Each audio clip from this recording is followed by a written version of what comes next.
એ દરરોજ ઉગે છે, આપણને ગરમી આપે છે, પ્રકાશ આપે છે, આપણે એને રોજ જોઈએ છે.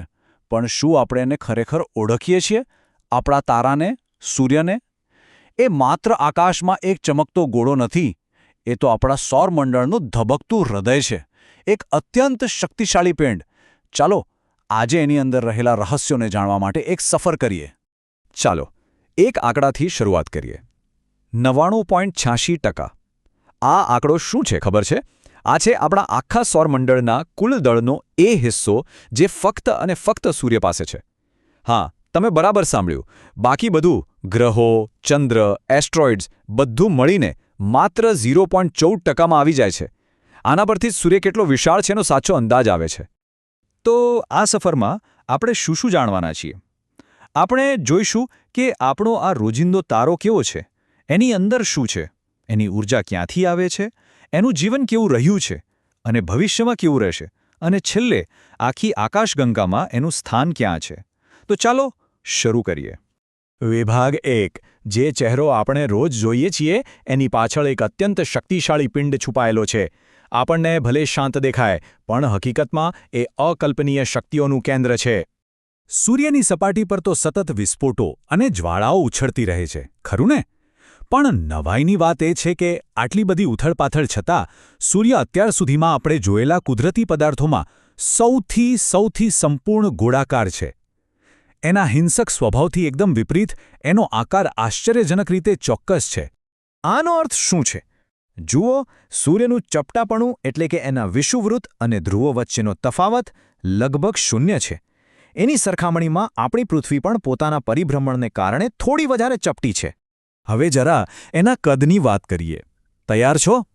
સૂર્ય એટલો મોટો છે કે એમાં 1-2 નહીં પણ પૂરી 13 લાખ પૃથ્વીઓ સમાઈ જાય. અને વજનમાં લગભગ 3,30,000 પૃથ્વીઓ જેટલો ભારે. અને આ બધું ક્યારથી છે? છેલ્લા 4.5 અબજ વર્ષથી. સારું, તો હવે આપણે સૂર્યની બહારની ઓળખાણ તો કરી લીધી, પણ એની અંદર શું છે? ચાલો એક ડૂબકી મારીએ સીધા એના કેન્દ્ર તરફ. યાદ રાખો, સૂર્ય કોઈ પથ્થરનો ગોળો નથી, એ તો વાયુના અલગ અલગ સ્તરોનો બનેલો છે. આપણે બહારથી અંદર જઈ રહ્યા છીએ. સૌથી પહેલાં આવશેનું વાતાવરણ, પછી સંવહન ક્ષેત્ર જ્યાં ગરમ વાયુ ઉકળતા પાણીની જેમ ઉપર નીચે થાય છે. એનાથી પણ ઊંડે છે વિકિરણ ક્ષેત્ર. અને છેવટે આપણે પહોંચીશું એના હૃદયમાં, એના કેન્દ્રમાં. હવે આ વિકિરણ ક્ષેત્ર ખરેખર રસપ્રદ છે. એ એટલું બધું ઘટ્ટ છે કે કેન્દ્રમાં પેદા થયેલો પ્રકાશનો એક કણ, જેને આપણે ફોટોન કહીએ છીએ, એ બહાર નીકળવા માટે હજારો વર્ષો સુધી અંદર જ આમતે મથડાતો રહે છે, જાણે કોઈ ભીડવાળા બજારમાં ખોવાઈ ગયો હોય. આ વાત કેટલી સાચી છે એનો પુરાવો જુઓ. એક ફોટોનને સૂર્યના કેન્દ્રમાંથી બહાર આવતા 10,000થી માંડીને 1,70,000 વર્ષ લાગી શકે છે. જ્યારે એક બીજો કણ છે, ન્યુટ્રિનો, જે લગભગ વજન વગરનો છે, એને કેટલો સમય લાગે છે? ફક્ત 2.3 સેકન્ડ. આ બતાવે છે કે સૂર્યની અંદરનું દબાણ અને ઘનતા કેટલા અકલ્પનીય છે. અને હવે આપણે આવી પહોંચ્યા છીએ આપણી યાત્રાના સૌથી મહત્વના પડાવ પર, સૂર્યનું કેન્દ્ર, એની સંલયનની ભઠ્ઠી. આ એ જગ્યા છે જ્યાંથી સૂર્યની બધી જ શક્તિ પેદા થાય છે. અહીંનું તાપમાન કેટલું હશે? અંદાજ લગાવો. અહીં તાપમાન છે 1,57,00,000 કેલ્વિન. આટલી ભયંકર ગરમી અને દબાણ જે જાદુઈ પ્રક્રિયા માટે જવાબદાર છે, જેને આપણે પરમાણુ સંલયન કહીએ છીએ. તો આ પરમાણુ સંલયન છે શું? સરળ શબ્દોમાં કહીએ તો સૂર્યના કેન્દ્રમાં એટલું બધું દબાણ છે કે હાઇડ્રોજનના પરમાણુઓ એકબીજા સાથે ટકરાઈને જોડાઈ જાય છે અને હિલિયમ બની જાય છે. અને આ પ્રક્રિયામાં દળનો થોડોક ભાગ શુદ્ધ ઊર્જામાં ફેરવાઈ જાય છે. બસ આ જ ઊર્જા છે જે આપણને પ્રકાશ અને ગરમીના રૂપમાં મળે છે. આ પ્રક્રિયા કેટલી મોટી છે એનો ખ્યાલ મેળવવા માટે આ આંકડો જુઓ. દર સેકન્ડે, જી હા, દરેક સેકન્ડે સૂર્ય 600 અબજ કિલોગ્રામ હાઇડ્રોજનને બળતણ તરીકે વાપરી નાખે છે. અને એ 600 અબજ કિલોગ્રામમાંથી દર સેકન્ડે 4 અબજ કિલોગ્રામ દ્રવ્ય સીધું શક્તિમાં રૂપાંતરિત થાય છે. આઇન્સ્ટાઈનનું જે પ્રખ્યાત સૂત્ર છે ને, E=mc², આ એનું જીવંત ધબકતું ઉદાહરણ છે. પણ અહીં એક એવી વાત છે જે સાંભળીને કદાચ આશ્ચર્ય થશે. જો આપણે પ્રતિ ઘન મીટર પેદા થતી ઊર્જાની વાત કરીએ તો સૂર્યનું કેન્દ્ર ખાતરના ઢગલા કરતાં વધુ કાર્યક્ષમ નથી. હા, સાચું સાંભળ્યું. સૂર્યની અસલી તાકાત એની કાર્યક્ષમતામાં નહીં, પણ એના વિરાટ કદમાં છે. આટલી ધીમી પ્રક્રિયા પણ આટલા મોટા વિસ્તારમાં થાય એટલે એમાંથી અઢળક ઊર્જા પેદા થાય છે. ચાલો હવે કેન્દ્રમાંથી બહાર આવીએ અને સમયમાં એક લાંબી છલાંગ લગાવીએ. હવે આપણે જોઈશું સૂર્યના આખા જીવનની ગાથા, એના જન્મથી લઈને એના અંત સુધીની એક 10 અબજ વર્ષની કહાણી.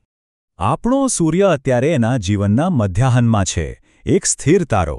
એનો જન્મ થયો હતો આજથી લગભગ 4.6 અબજ વર્ષ પહેલાં. હવેથી લગભગ 5 અબજ વર્ષ પછી એનું હાઇડ્રોજન બળતણ ખતમ થવા લાગશે અને ત્યારે એ ફૂલીને એક લાલ દાનવ તારો બની જશે. અને એના પણ ઘણા વર્ષો પછી એના બહારના પડ વિખેરાઈ જશે અને પાછળ રહી જશે માત્ર એક નાનો સફેદ તારો, જેને આપણે શ્વેત વામન કહીએ છીએ. તો આપણો આ તારો બનેલો શેનો છે? મુખ્યત્વે 2 જ તત્વો. લગભગ 73.5% હાઇડ્રોજન, જે એનું બળતણ છે, અને 24.8% હિલિયમ, જે એ બળતણ બળ્યા પછીની રાખ છે એમ કહી શકાય. આપણી સફર હવે લગભગ પૂરી થવા આવી છે. છેલ્લા ભાગમાં આપણે આપણા સૌરમંડળની પણ બહાર નીકળીશું અને જોઈશું કે આ વિશાળ આકાશગંગામાં આપણા સૂર્યનું સ્થાન ક્યાં છે, એનું બ્રહ્માંડીય નૃત્ય કેવું છે. આપણે ભલે સૂર્યને સ્થિર માનતા હોઈએ, પણ એવું બિલકુલ નથી.